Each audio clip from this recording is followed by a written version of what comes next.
아큐 정전 제1장 서. 내가 아큐에게 정전을 써주어야겠다고 마음먹은 것은 한두의 일이 아니다. 하지만 막상 쓰려고 하면 머뭇거리게 되었다. 이것으로 내가 무슨 후세에 남길 만한 말을 할 만한 위인이 못 된다는 것을 알 수 있다. 왜냐하면 불어의 문장만이 불어의 인물을 전할 수 있기에 사람이 문장으로 전해지고 문장은 사람으로 전해지는 법이다. 결국 누가 누구의 의지에 전한다는 것인지가 점점 모호해지게 된다. 그런데도 마침내 아큐를 전해야겠다는 생각에 이르게 된 걸 보면 내가 귀신에 홀린 듯한 느낌마저 든다. 아무렇거나 금방 사라지게 될 이 한 편의 문장을 쓰려고 붓을 들자마자 여러 가지로 곤란한 일들이 닥쳐왔다. 첫 번째가 문장의 이름이다. 공자께서 말씀하셨다. 이름이 바르지 않으면 말이 제대로 순통하지 않게 된다. 이것은 응당 주의해야 할 것이다. 전의 이름은 매우 많다. 열전, 자전, 내전, 외전, 별전, 가전, 소전. 그러나 애석하게도 모두 합당하지 않다. 열전이라고 하면 이 글이 훌륭한 인물들과 함께 정사에 들 수 없다. 자전이라고 하더니 내가 아큐는 아니지 않은가? 외전이라고 한다면 내전은 어디에 있는가? 설령 내전이라 하더라도 아큐는 절대 신선은 아닌 게다. 별전이라면 대총통이 아직 국사관의 아큐를 위한 본전을 작성하라는 유시를 내린 적이 없다. 비록 영국의 정사에 박도 별전이 없는 데다 문호 디킨스가 박도 별전을 쓴 적이 있기는 하지만 여기 디킨스가 쓴 박도 별전이라고 하는 것은 원제는 로드니 스톤으로 작자는 찰스 디킨스가 아니라 코넌 도일이다. 이렇게 해서 이것은 저자가 잠깐 착오를 한 것 같습니다. 문호 디킨스가 박도 별전을 쓴 적이 있기는 하지만 그건 문호이기에 가능한 일이고 나와 같은 무리는 오히려 불가한 것이다. 다음으로 가전으로 말하자면 나는 아큐와 한 가문인지 알지 못할 뿐더러 그의 자손에게 무슨 부탁을 받은 적도 없다. 혹시 소전 정도라 하더라도 아큐에게 또 별도의 대전이 있을 리 없다. 한마디로 이 한편의 글은 본전으로 볼 수도 있겠으나 내 문장으로 말할 것 같으면 문체가 비루하고 콩국물 행상이나 쓰는 말이라 감히 본전이라고 주제넘게 지칭할 수도 없다. 이에 삼교구류는 유교, 불교, 도교 등 9갈래의 사상을 말하는 거랍니다. 삼교구류에도 못 끼는 소설가 나부랭의 이른바 한담은 그만두고 정전으로 돌아가서 라는 상투적인 말에서 정전이라는 두 글자를 취해 이름으로 삼는다. 비록 옛 사람이 평찬한 서법 정전의 정전이라는 글자와 서로 혼란을 일으킬 우려가 있긴 해도 그건 어쩔 수 없는 일이다. 두 번째는 입전의 통례다. 첫머리는 대개 아무개는 자가 무엇이고 어느 지역 사람이다 라고 해야 한다. 그런데 나는 아큐의 성이 무엇인지 모른다. 한 번은 그의 성이 자오인 것 같아서나 다음날 곧 모호해져 버렸다. 자오 나리의 아들이 수제에 급제했을 때였다. 징소리가 둥둥 울리는 가운데 그 소식이 마을에 도착했을 때 아큐는 황주를 두어 장 걸치고는 손짓 발짓을 하며 이것은 그에게도 큰 영광이라고 말했다. 왜냐하면 자오나리와 원래 한 집안에서 세세하게 따지면 자기가 수제보다 세학년 높다는 것이었다. 그때 옆에서 듣고 있던 몇 사람은 숙연하게 존경심을 일으켰다. 하지만 어찌 알았겠는가? 그 다음날 이것은 지보는 지역의 치안을 담당하는 사람을 말합니다. 지보가 아큐를 불러 자오나리 댁으로 갔다. 나리는 아큐를 보자 얼굴을 붉히며 소리쳤다. 아큐, 이 빌어먹을 놈 같으니 이놈이 나와 한 집안이라고 말했다고? 아큐는 입을 열지 않았다. 자오나리는 볼수록 화가 치밀어 올랐다. 몇 발짝 앞으로 다가서며 말했다. 이놈이 감히 흩은 소리를 내가 어떻게 너하고 한 집안일 수 있느냐? 내 놈 성이 자오란 말이냐? 아큐는 입을 열지 않고 뒤로 물러나려 했다. 자오나리는 달려들어 따귀를 한 대 올려붙였다. 니놈 성이 어째서 자오란 말이냐? 니놈 따위가 어디서 자오 성씨를 갖다 붙여? 아큐는 자기 성이 확실히 자오라고 항변하지 않았다. 다만 손으로 왼쪽 뺨을 문지르며 지보와 같이 물러났다. 밖에 나오자 지보에게 한바탕 훈계를 듣고 사제조로 술값 200문을 바쳤다. 이 소문을 들은 사람들은 모두 아큐가 너무 황당한 말을 해서 스스로 얻어맞을 짓을 자초한 거라 말했다. 아큐는 성이 자오가 아닐 것이고 설사 자오라도 자오나리가 여기 있는 한 그런 흩은 소리를 찌끄려서는 안 된다고 했다. 그 뒤에 아무도 그의 성씨에 대해 거론하는 사람이 없었으므로 나는 끝내 아큐의 성이 무엇인지 모르게 되었다. 세 번째로 나는 또 아큐의 이름을 어떻게 쓰는지 모른다.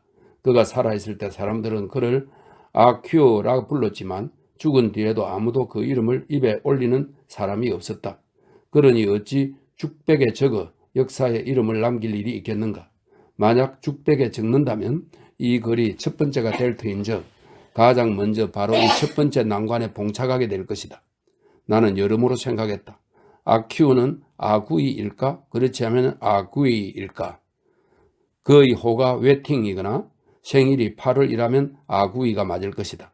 하지만 그는 호가 없고 아마 호가 있는데 그걸 아는 사람이 없는지도 모른다. 또 생일 초대장을 보내온 적도 없다. 그러니 아구이라 쓰는 건 독단이다. 또 그에게 아푸라는 이름을 가진 형이나 아우가 있다면 틀림없이 아구이가 맞을 것이다. 그러나 그는 혈혈단신이니 아구이라 쓸만한 근거가 없다. 그 밖에 Q라는 음을 가진 잘 쓰지 않는 글자들은 더더욱 들어맞지 않는다. 예전에 나는 자오 나리의 아들인 수재 선생에게 물어본 적이 있었다. 누가 알았겠는가? 그렇게 박학하신 분께서는 별 수 없었다. 다만 그의 결론으로는 천두시우가 신청년 잡지를 창간하고 서양 문자를 제창했던 까닭에 나라의 정수가 쇠망해 조사할 수 없게 되었다는 것이다. 내가 할 수 있는 최후의 수단은 고향 친구에게 부탁해 아큐의 범죄 조서를 조사해달라는 게 고작이었다. 8개월 뒤에야 회신이 왔는데 조서에는 아큐와 발음이 비슷한 사람이 없다는 것이었다. 나는 비록 진짜 없는 건지 그렇지 않으면 조사를 해보지 않은 건지 알 수 없었지만 달리 방도가 없었다. 아직 주음 자모가 통용되지 않고 있었으므로 단지 서양 글자를 이용해 영국에서 유행하는 표기법으로 그를 아큐라 쓰고 줄여서 아큐라 Q자 하나만 써가지고 아큐라 부를 따릅니다. 이렇게 하자니 신청년을 맹종하는 것 같아 내 자신도 매우 유감이지만 수재 선생도 모르는 걸 나라고 무슨 뾰족한 수가 있겠는가? 네 번째는 아큐의 본적이다. 그의 성이 자오라면 군 내의 명망가를 자칭하는 상례에 따라 군명 백가성의 주해대로 룽시 텐슈의 사람이라고 해야 할 것이다. 하지만 애석하게도 이 성은 그다지 믿을 만한 게 못되기에 본적 역시 단정짓기 어렵다. 그가 웨이쭈앙에 오래 살긴 했지만 늘 다른 곳에서 기거했으니 웨이쭈앙 사람이라고 말할 수 없다. 설사 웨이쭈앙 사람이라고 말하더라도 여전히 역사 기술법에 어긋난다. 그래도 내 스스로 위안이 되는 것은 아라는 글자만큼은 아주 정확하다는 점이다. 이것만 억지로 갖다 붙이거나 빌려다 쓴 결점이 없어 자뭇 사리에 통달한 사람 앞에서도 당당할 수 있다. 그 밖의 것들은 얕은 학문으로 천착해 낼 수 있는 바가 아니니 역사벽과 고정벽이 있은 후스 선생의 문인들이 장차 새로운 단서들을 많이 찾아내 주기를 바랄 뿐이다. 하지만 그때는 이 아큐 정전이 이미 사라지고 없을지도 모른다. 이상으로 서문을 대신한다. 제2장 승리의 기록. 아큐는 이름과 본적은 물론이고 그가 살아온 내력조차 분명치 않다. 외장 사람들에게 아큐는 그저 일을 시키거나 놀려먹는 대상이었을 뿐이니 무슨 내력 따위에 연유할 일이 없었던 것이다. 그리고 아큐 역시 다른 말이 없었다. 단지 다른 사람과 말다툼할 때 간혹 눈을 부릅뜨며 이렇게 말했다. 나도 왕년에는 너보다 훨씬 잘 나갔어. 니까짓 게 뭐라고? 아큐는 집이 없어 외장 마을의 사당에서 살았다. 일정한 직업도 없어 사람들에게 날품을 팔았다. 보리를 베라면 보리를 베고 방아를 찧으라면 방아를 찧고 배를 저으라면 배를 저었다. 일이 조금 길어지면 임시로 주인의 집에서 묵을 때도 있었지만 일이 끝나면 돌아갔다. 사람들은 바쁠 때는 아큐를 떠올렸지만 일을 시킬 때뿐이었으니 무슨 내력 같은 것 때문은 아니었다. 그러다 일이 없어 한가해지면 아큐는 망각의 대상이었기에 내력 같은 건 굳이 말할 게 없었던 것이다. 딱 한 번 어떤 노인네가 아큐는 정말 일을 잘해 라고 칭찬을 한 적이 있었다. 이때 아큐는 우통을 벗은 채 깡마른 몰골로 멋쩍은 듯 그 앞에 서 있었다. 다른 사람들은 이 말이 진심인지 조롱하는 건지 미심쩍어 했는데 아큐는 그저 기뻐했다. 아큐는 또 자존심이 아주 강했다. 외장 사람들 모두가 그의 눈에 차지 않았는데 심지어 두 분의 걸빵 도련님마저도 일소의 가치조차 없다고 여길 정도였다. 이른바 걸빵 도련님이란 장래의 수재가 될지도 모를 분으로 자오나리와 첸나리가 마을 사람들로부터 존경을 받는 이유도 돈이 있어서가 아니라 바로 이 걸빵 도련님의 아버지이기 때문이었다. 그런데도 유독 아큐만은 마음속으로 그다지 떠받들고 싶어 하지 않았다. 그는 생각했다. 내 아들이라면 더 잘 나갔을 거야. 게다가 성 안에 몇 번 갔다 온 뒤로 아큐의 자부심은 더 커졌다. 하지만 그는 성 안에 살고 있는 사람들조차도 하찮게 여겼다. 이를테면 석자 길이의 새치 두께의 판자로 만든 글상을 외의장에서는 창등이라고 불렀고 그것 또한 그렇게 불렀다. 그러나 성 안 사람들은 태오등이라 불렀다. 그가 생각하기에 이것은 잘못된 것이고 가소로운 일이었다. 대구를 기름에 튀길 때도 외의장 사람들은 반치 정도의 팔을 넣는데 성안 사람들은 가늘게 쓴 팔을 얹었다. 그가 생각하기에 이건 역시 잘못된 것이고 가소로운 일이었다.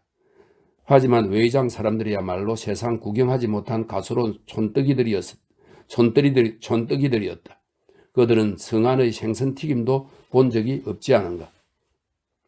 아큐는 한때 잘나갔고 식견도 높으며 게다가 일도 잘했으니 원래는 거의 완벽한 인간이어야 했다. 하지만 애석하게도 그 역시 근본적으로 약간의 결점을 갖고 있었다. 가장 큰 근심거리는 그의 머리에 언제 생겼는지 모르는 부스럼 자국이 몇 군데 남아있다는 것이었다. 이것은 비록 그의 몸에 있는 것이긴 해도 아큐가 생각하기에 별로 내세울 만한 게 못되었다. 그는 부스럼뿐 아니라 부스 비슷한 발음도 입에 올리는 것을 꺼려했다. 나중에는 여기서 한 걸음 더 나아가 빛나다나 환하다와 같은 글자로도 꺼려하고 다시 한 걸음 더 나아가 등불이나 촛불 같은 말도 피했다. 누군가 그 금기를 범하는 이가 있으면 고이든 아니든 부스럼 자국까지 씹게 될 정도로 화를 냈다. 상대방을 살펴서 은울한 자 같으면 욕을 퍼붓고 힘이 약해 보이면 두들겨 패주었다. 하지만 어찌된 셈인지 오히려 아큐가 당하는 경우가 많았다. 그래서 그는 점차 상대방을 노려보는 것으로 방침을 바꾸었다. 하지만 누가 알았겠는가? 아큐가 노려보는 것으로 주의를 바꾸자 외의장 건달들은 그를 더 놀려댔다.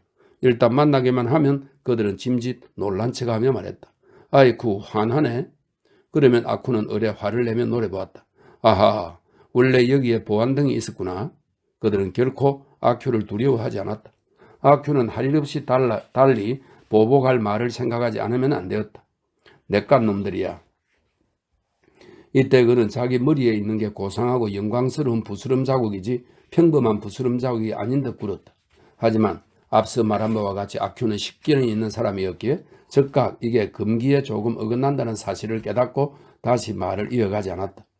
건달들은 이에 그치지 않고 더 짓궂게 굴어 결국은 주먹다짐으로까지 나아갔다. 아큐는 형식적으로는 폐해 누른 변발을 잡혀 벽에 머리를 몇 번 찧었다. 그러고 나서야 건달들은 만족한 듯 가버렸다. 아큐는 잠시 서서 마음속으로 생각했다. 내가 자식놈에게 맞은 걸로 치자. 요즘 세상은 정말 꼴 같지 않아서. 그러고 나면 그 역시 마음이 흡족해져 의기양양하게 발걸음을 옮겼다. 아큐는 마음속으로 생각한 것을 매번 나중에 가서 입에 올렸다. 그래서 아큐를 놀려먹던 이들은 거의 모두가 그에게 정신성리법이 있다는 걸 알게 되었다. 그 뒤 그의 누런 변발을 잡아챌 때마다 사람들은 그에게 먼저 이렇게 말하는 것이었다. 아큐, 이건 자식놈이 아비를 때리는 게 아니라 사람이 짐승을 때리는 거야. 한번 말해봐. 사람이 짐승을 때린다고. 아큐는 두 손으로 변발 꼭지를 잡고 고개를 뒤틀며 말했다. 버러지를 때리는 거야. 이제 됐어? 나는 버러지야. 이래도 안 놔줄 거야? 하지만 버러지라고 말해도 건달들은 놔주지 않고 늘 하던 대로 금방의 아무데나 머리를 대여섯 번 찍고 나서야 만족한 듯 의기양양해 하면서 가버리는 것이었다. 그들은 이번에야말로 아큐가 혼이 났겠지 하고 생각했다. 하지만 10초도 못 되어 아큐 역시 만족해서 의기양양해 하면서 돌아가는 것이었다. 그는 자기 자신이야말로 스스로를 경멸할 수 있는 첫 번째 사람이라 생각했다. 자신을 경멸하는 것을 제외하고 나면 남는 것은 첫 번째 뿐이었다. 장훈이야말로 첫 번째가 아닌가? 그러니 네가지 것들이 다 뭐냐라고 여겼던 것이다. 아큐는 여러 가지 묘한 수법으로 원수들을 물리친 뒤 유쾌한 마음으로 주점에 들어서 술을 몇 잔 들이켰다. 그러고는 사람들의 놀림감이 되어 입쓰리마다 또 이기고 나면 유쾌하게 마을 사당으로 돌아가서 머리를 쳐박고 골아 떨어졌다. 돈이 생기면 곧바로 노름판으로 달려갔다. 사람들이 땅바닥에 쭈그리고 있는 가운데 아큐는 땀을 뻘뻘 흘리며 중간에 끼어들었다. 목소리는 그가 제일 컸다. 청룡의 사배. 자, 이제 엽니다. 딜러가 상자 뚜껑을 열면 그도 땀을 뻘뻘 흘리며 노래 부르듯 외쳤다. 천문이로다. 각은 비겼고 인과 천당은 건 사람이 없고 아큐 돈은 내가 먹었네. 아큐의 돈은 이런 노래가락 속에서 점점 온 얼굴에 땀을 흘리고 있는 다른 사람들 허리춤으로 사라져갔다. 그는 결국 사람들에게서 밀려나 뒤에 서서는 다른 사람 대신 마음을 졸이다가 판이 끝나면 아쉬운 듯 사당으로 돌아갔다. 그 다음 날에는 눈이 퉁퉁 부어 일을 나갔다. 하지만 이른바 인간지사 세홍지마이다. 아큐는 불행히도 한판 대박을 터뜨리고는 도리어 낭패를 보고 말았다. 외의장 마을 제삿날 저녁이었다. 그날 밤도 늘 그렇듯 무대가 설치되었고 그 주변에는 도박판이 여러 곳 섰다. 제사 드리는 진과 북소리는 아큐의 귀에는 심리 밖에서 울리는 듯 했고 단지 딜러의 노래소리만 들릴 뿐이었다. 그는 따고 또 땄다. 동전이 은전이 되고 작은 은전은 큰 은전이 되어 수북이 더미를 이루었다. 그는 신바람이 났다. 천문의 두냥. 누가 누구와 무엇 때문에 싸웠는지 알 수 없었다. 욕짓거리와 함께 때리는 소리, 발자국 소리, 정신을 차릴 수 없는 큰 혼란 속에서 겨우 기어 나왔다. 도박판은 보이지 않았고 사람들도 보이지 않았다. 몸에는 몇 군데 통증이 있는 듯 했다. 몇 차례 주먹질과 발길질을 당한 것 같았다. 몇 사람이 그를 의아한 듯 쳐다보았다. 그는 넉나간 듯 사당으로 돌아왔다. 정신이 조금 들자 은화 무더기가 보이지 않는다는 사실을 깨달았다. 노름꾼들은 대부분 이 마을 사람이 아니었다. 어디 가서 그걸 찾는단 말인가? 하얗게 반짝이는 은화더미 모두 그의 것이었는데 지금은 보이지 않는다. 자식놈이 가져간 셈 치더라도 내내 마음이 편치 않았다. 스스로가 버러지라고 말해봐도 역시 마음이 편치 않았다. 그는 이번에야말로 실패의 고통을 맛보았다. 하지만 그는 즉시 실패를 승리로 전환시켰다. 그는 오른손을 들어 뺨을 2차례 때렸다. 얼얼한 통증이 왔다. 때리고 나자 마음이 편안해졌다. 때린 것은 자기이고 맞은 것은 또 다른 자기인 듯 느껴졌다. 잠시 후 그는 마치 자기가 남을 때린 듯 비록 아직도 뺨이 얼얼하긴 했지만 흡족해져 의기양양해하며 들어누웠다. 그는 잠이 들었다. 제3장 속승리의 기록. 아큐가 항상 승리를 구가하긴 했지만 그가 명성을 얻은 것은 자오나리에게 따기를 맞고 난 뒤였다. 그는 지부에게 200문의 술값을 치르고 화가 나서 들어누웠다. 그러고는 이런 생각을 했다. 요즘 생각은 너무 말이 아니야. 자식놈이 지 애비를 때리지 않나. 문득 자오나리의 위세가 떠올랐다. 하지만 이제는 그의 자식인 것이다. 그러다 점점 의기양양해져서는 몸을 일으켜 청상과부 승묘가네 라는 노래를 흥얼거리며 주점으로 갔다. 이때 그는 자오나리가 한층 고매한 사람처럼 느껴졌다. 과연 희한하게도 그 뒤로 사람들은 그를 깍듯이 존경하는 듯 했다. 아큐로서는 자신이 자오나리의 애비라 그런 것이라 여겼지만 실제로는 그렇지 않았다. 외의장의 통례로는 아무개가 아무개를 때리고 평범한 사람들끼리 치고받고 싸우는 일점은 본래 사건 축에도 끼지 못했다. 반드시 자오나리와 같은 명사와 상관이 있어야 그들의 입에 오르내리게 된다.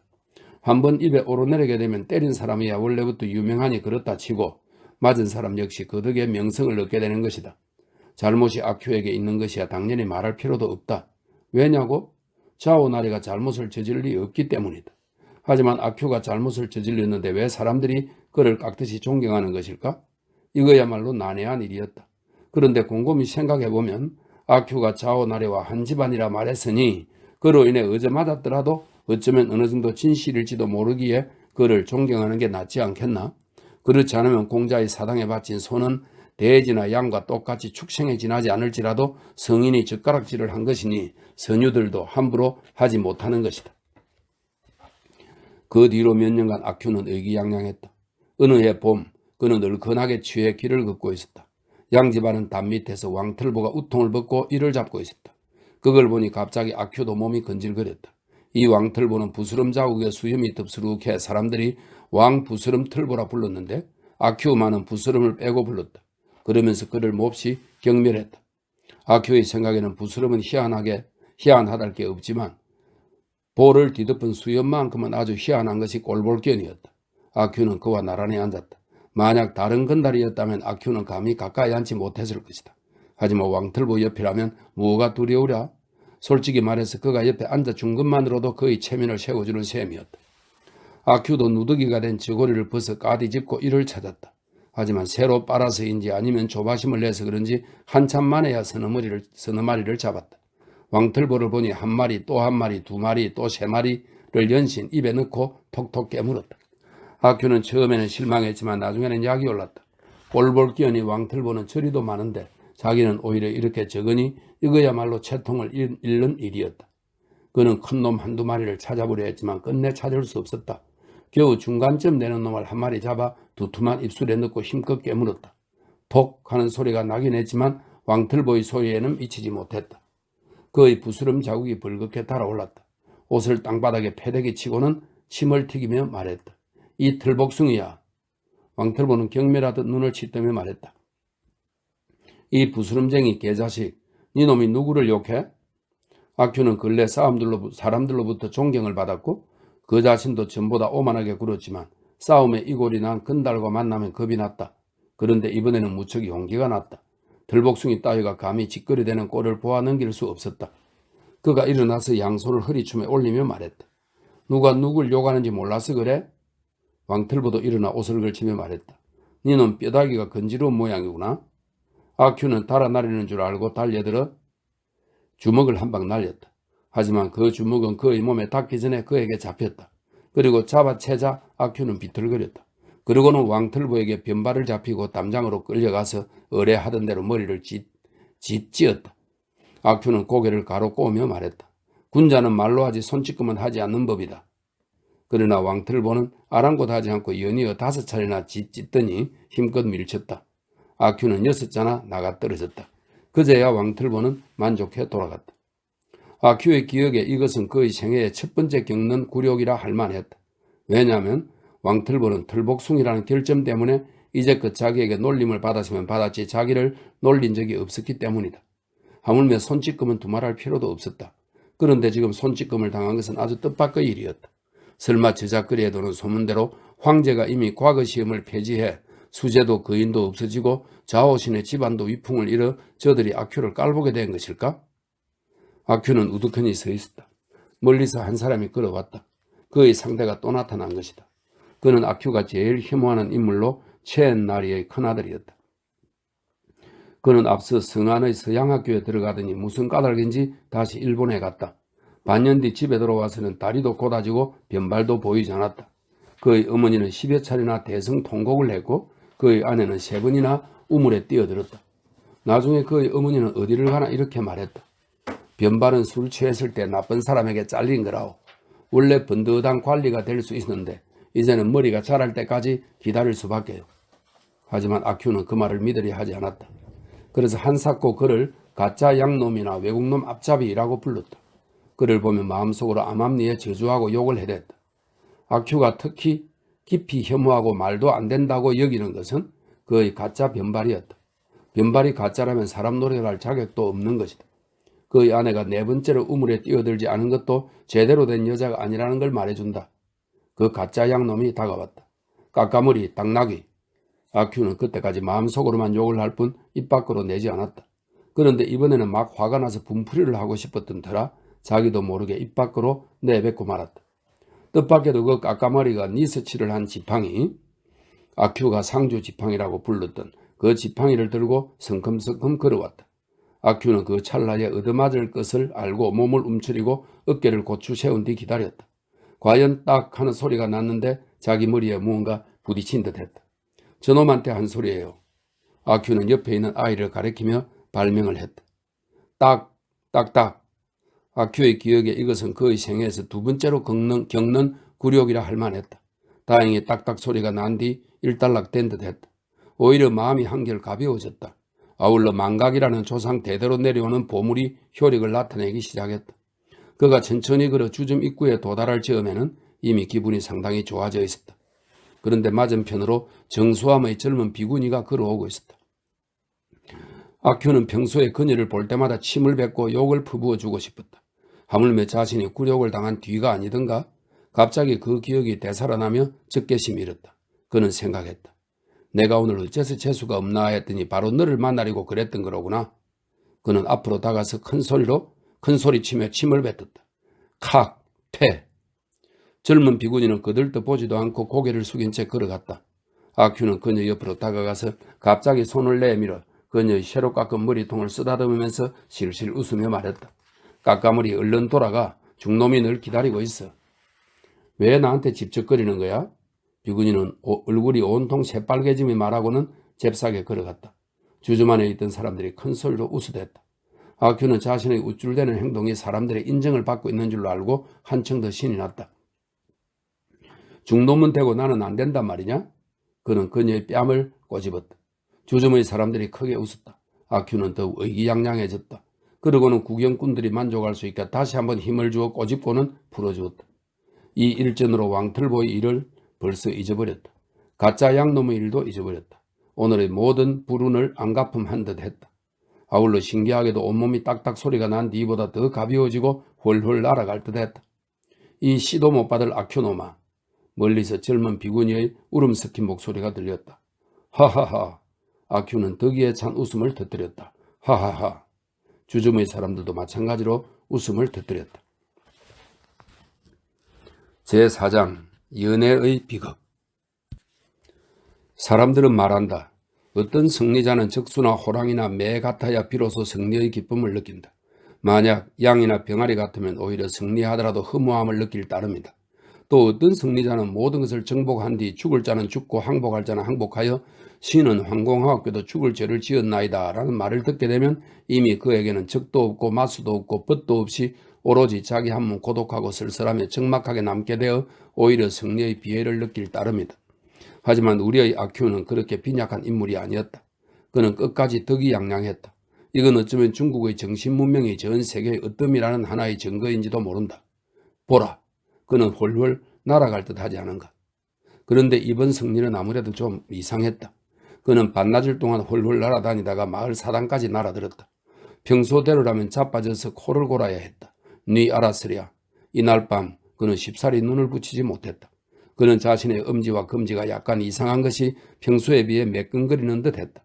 젊은 비구니의 얼굴에 무언가 미끄러운 게 있어 그의 손가락에 묻은 것인지도 모른다.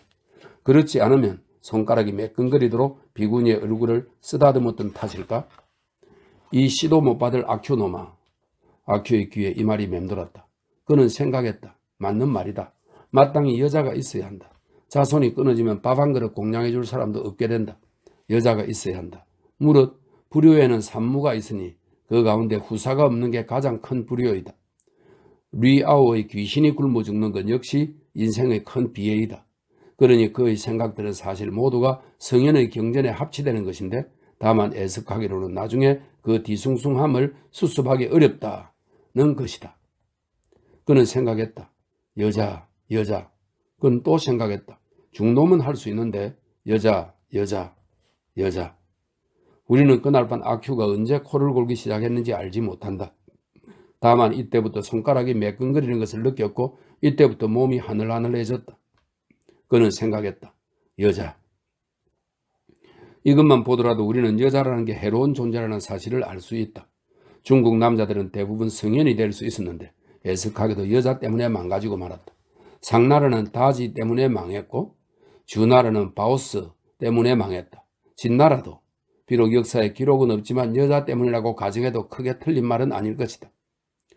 둥저과 다오찬에게 죽음을 당한 것 또한 분명한 사실이다. 아큐는 원래 바른 사람이었다. 어떤 고명한 선생의 지도를 받았는지 모르지만 남녀 유별에 대해서는 언제나 매우 엄격했고 이단, 이를테면 비군이나 가짜 양놈 같은 부류에 대한 정의감도 상당했다. 그의 학설인즉 무릇 비군이는 반드시 중과 사통을 하고 여자가 혼자서 바깥을 돌아다니는 건 남자를 유혹하려는 수작이며 남녀가 한자리에서 이야기를 나누는 것은 반드시 무슨 꿍꿍이가 있는 것이다. 아큐는 그들을 징계하기 위해 때로는 노려보기도 하고 혹은 큰 소리로 질타하기도 했으며 혹은 으쓱한 곳에서 그들 등 뒤로 작은 돌을 던지기도 했다. 그런데 누가 알았겠는가? 서른이 되던 해에 느닷없이 젊은 비구니 때문에 온몸이 하늘하늘해지는 해코지를 당할 줄이야. 이렇게 하늘하늘한 정신상태는 예법상 있어서는 안 되는 것이었다. 그래서 이 여인은 진정 가정스러운 존재인 것이다. 만약 젊은 비구니의 얼굴이 매끈거리지 않았다면 미혹되지 않았을 것이고 또 얼굴에 천이라도 한 장 덮여 있었더라도 아큐는 미혹되지 않았을 것이다. 데이스테 전에 그는 연극을 구경하는 사람들 틈 속에서 한 여인의 허벅지를 꼬집은 적이 있었다. 하지만 그때는 바지가 한 층을 가려주어 마음이 하늘하늘해지지 않았다. 그러나 젊은 비구니는 그렇지 않았다. 이것으로도 이단의 가정스러움을 알 수 있는 것이다. 아큐는 생각했다. 여자. 그는 남자를 유혹하려 든다고 생각되는 여자들을 주의 깊게 지켜보았다. 하지만 그들이 아큐에게 웃음 짓는 일은 없었다. 자신과 이야기를 나누는 여자들에 대해서도 늘 주의 깊게 지켜보았지만 그들이 무슨 꿍꿍이 속이 있는 말을 한 적은 없었다. 아, 이것 역시 여자들의 가정스러운 한 대목이로다. 저들은 모두 거짓 얌전을 떨고 있는 것이다. 그날 아큐는 자오나리 댁에서 하루 종일 쌀을 찌었다. 저녁을 먹고는 부엌에서 담배를 피웠다. 만약 다른 집이었다면 저녁을 먹고 나면 돌아갈 수 있었지만 자오나리 댁의 저녁은 읽었다. 보통은 밥을 먹고 나서는 곧바로 잠자리에 들었다. 하지만 여기에도 몇 가지 예외가 있었다. 하나는 자오나리가 아직 수제가 되기 전으로 등불을 켜고 글 공부를 하게 했다. 다른 하나는 아큐가 품을 팔 때인데 등불을 켜고 쌀을 찢게 한 것이다. 이 예외 조항 때문에 아큐는 쌀을 찢기 전에 부엌에 앉아 담배를 피웠던 것이다. 자오나리 댁의 유일한 하녀인 우시 어멈이 설거지를 끝내고 글상에 앉아 아큐가 이런저런 이야기를 나누었다. 마님께서 이틀간 밥을 못 드셨어. 나리께서 젊은 것을 하나 사서. 아큐는 생각했다. 여자, 우시 어멈, 청산가부. 우리 작은 마님은 8월에 애를 낳으신대. 여자. 아큐는 또 생각했다. 그러고는 담뱃대를 놓고 일어섰다. 우리 작은 마님은 우시 어멈의 말은 여전히 이어졌다. 너 나랑 자자. 나하고 자. 아큐는 갑자기 달려들어 그녀 앞에 무릎을 꿇었다. 순간 정적이 흘렀다. 어이구. 우시 어멈은 잠시 숨이 멎은 듯 하다가 벌벌 떨며 큰 소리를 외치며 밖으로 뛰쳐나갔다. 그러면서 소리를 질러댔는데 울음소리가 섞여 있는 듯 했다. 아큐는 벽을 향해 꿇어앉은 채 멍하니 있다가 양손으로 비어있는 글상을 짚고 천천히 일어났다. 무언가 잘못된 것 같은 느낌이 들었다. 그러자 알 수 없는 불안감이 엄습했다. 황망히 담뱃대를 허리춤에 꽂고 쌀을 찌으려 했다. 그때 머리에 무언가 둔중한 것이 떨어지며 딱 소리가 났다. 급히 몸을 돌리니 수제가 크다란 대나무 몽둥이를 들고 앞에 서 있었다. 내 이놈 깐땡이가 부었구나. 대나무 몽둥이가 그의 머리를 향해 내리쳤다. 아큐는 양손으로 머리를 감쌌다. 딱 하고 손가락에 정통으로 맞았다. 이번에는 정말 아팠다. 그는 부엌문을 뛰어나왔다. 등짝에 또 한 대 맞은 것 같았다. 우라질놈. 수제가 뒤에서 표준으로 욕을 퍼부었다. 아큐는 방앗간으로 뛰어들어갔다. 아직도 손가락이 아팠다. 우라질놈이라는 말이 아직도 귀에 맴돌았다. 이것은 우회장 같은 시골 사람들은 쓰지 않는 말로 관청의 높은 분들이 하는 걸 보았을 따름이었다. 그래서 특별히 두려웠고 인상도 각별히 깊었다. 이참에 여자라는 생각도 사라져버렸다. 게다가 매를 맞고 나니 이 일이 이미 머릿속에서 사라지고 마음이 후련해져 쌀을 찢기 시작했다. 한참을 찌으려니 더워서 우통을 벗었다. 그때 바깥에서 왁자지껄한 소리가 들렸다. 아큐는 살아오면서 왁자지껄 떠들어대는 걸 제일 좋아해서 곧바로 소리가 들리는 곳으로 뛰쳐나갔다. 소리를 따라오니 자오나리 댁 앞마당까지 와버렸다. 해가 뉘엿했지만 많은 사람들을 분간할 수는 있었다. 자오나리 집안 식구들 가운데 이틀이나 굶은 마님도 있었고 이웃집 저우신의 7째 아주머니도 있었으며 진짜 자오시 집안의 자오바이엔과 자오스천도 있었다. 작은 마님이 우시 어멈을 끌고 방에서 나오며 말했다. 자네 밖으로 나오게 방에만 숨어 있지 말고. 자네가 행실이 바르다는 걸 누가 모르겠나? 절대 쓸데없는 생각을 말고. 저우신의 7째 아주머니도 옆에서 거들었다. 우시 어멈은 울면서 몇 마디 짓거리는데 분명하게 들리지 않았다. 아큐는 생각했다. 재미있군. 이 청산가부가 뭐라고 짓거리대는 거야? 그는 무슨 말을 하는지 듣고 싶어서 자오스천 옆으로 다가갔다.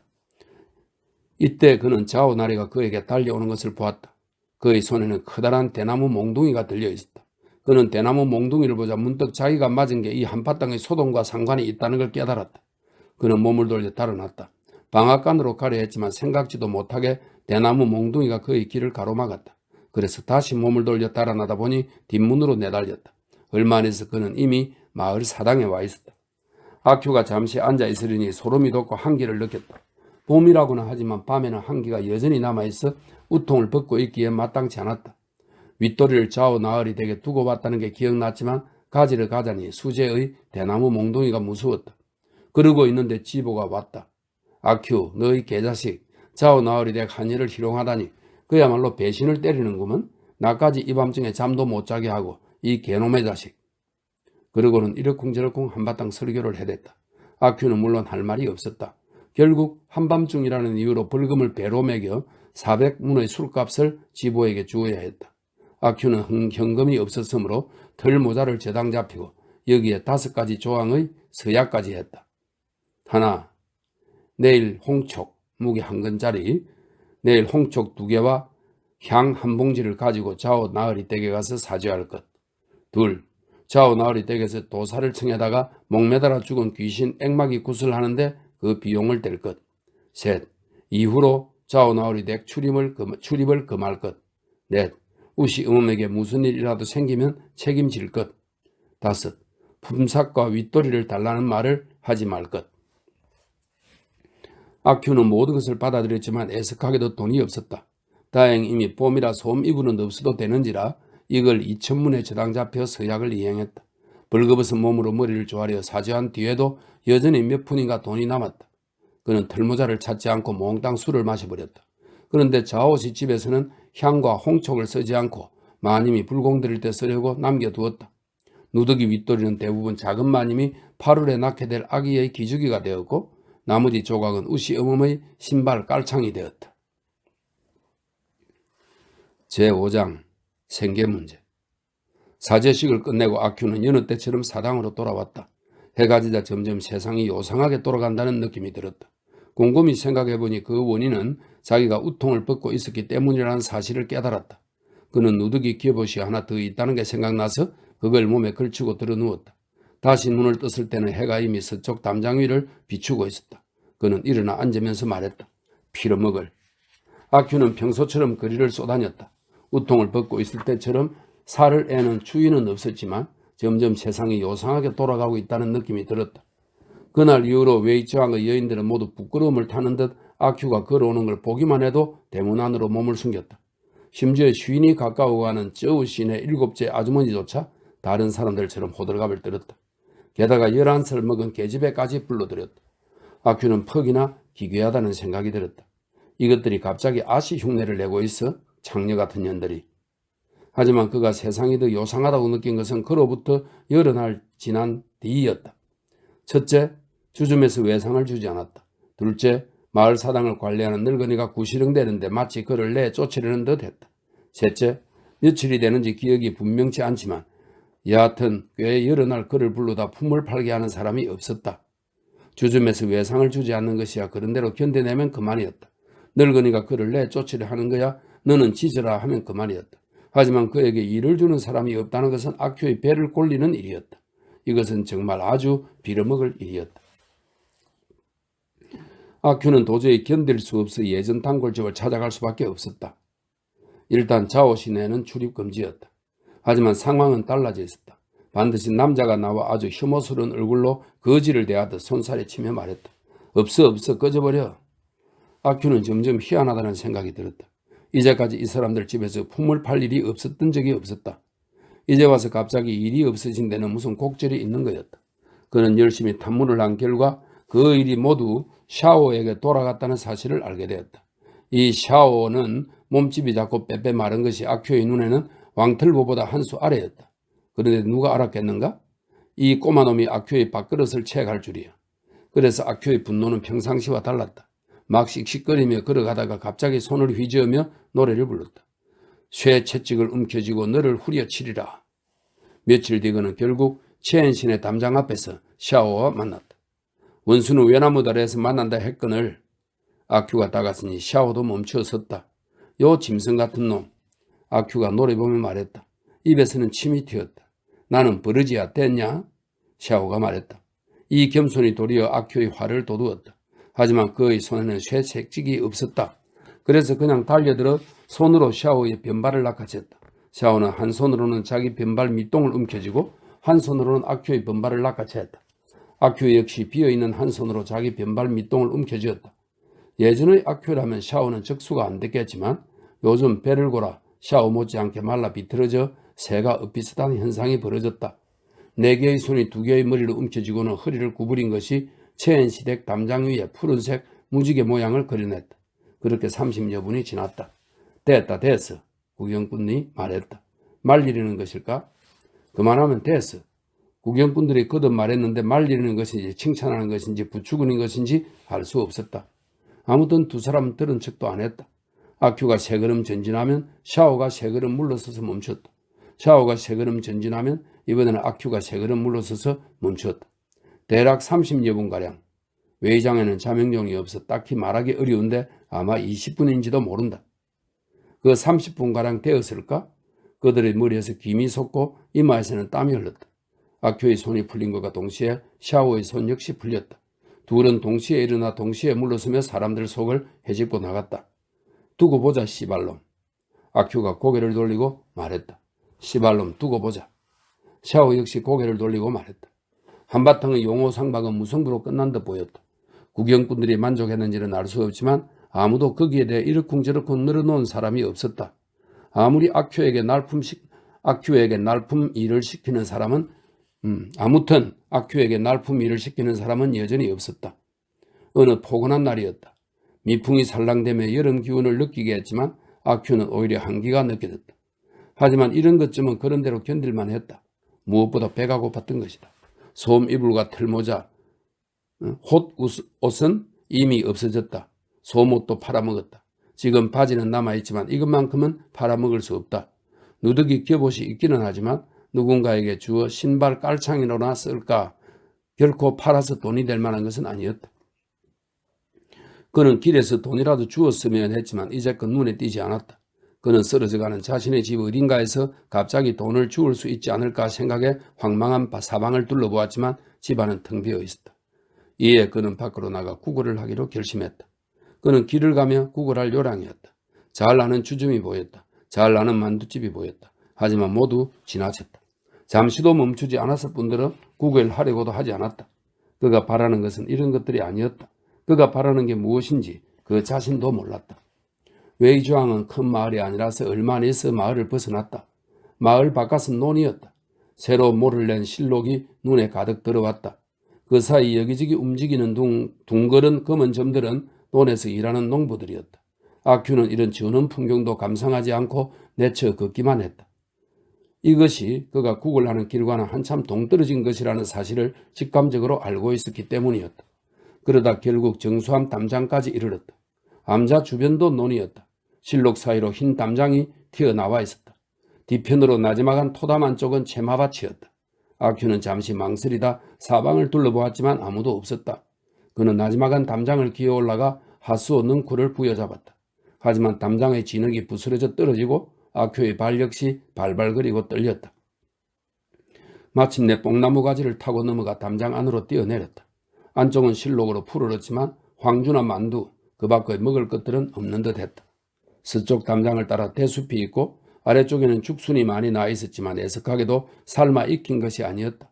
유채도 벌써 씨가 차 있었고 갓은 이미 꽃이 피었으며 봄배추에도 이미 장다리가 피었다. 악규는 글방 도령이 과거 시험에 낙방한 듯한 억울함을 느꼈다. 그는 천천히 밭으로 난 문으로 걸어 들어갔다. 돌연 악규의 얼굴에 화색이 돌았다. 이것은 분명 무밭이었다. 그는 쭈그리고 앉아 물을 뽑았다. 그때 갑자기 문 안에서 동그란 머리통 하나가 나오더니 쏙 들어가 버렸다. 틀림없는 젊은 비군이었다.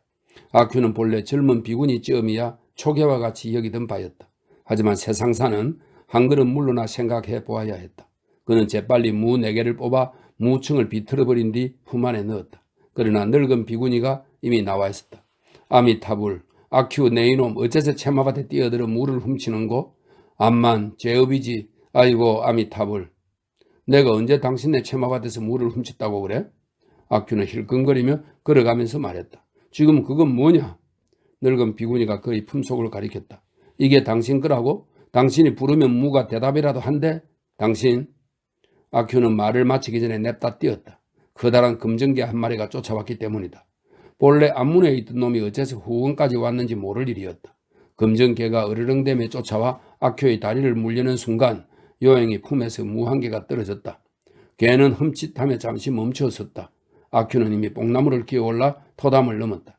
사람과 무가 모두 담장 밖으로 굴러 떨어졌다. 금전개가 뽕나무를 향해 지스대는 소리와 늙은 비구니가 연분하는 소리가 여전히 들려왔다.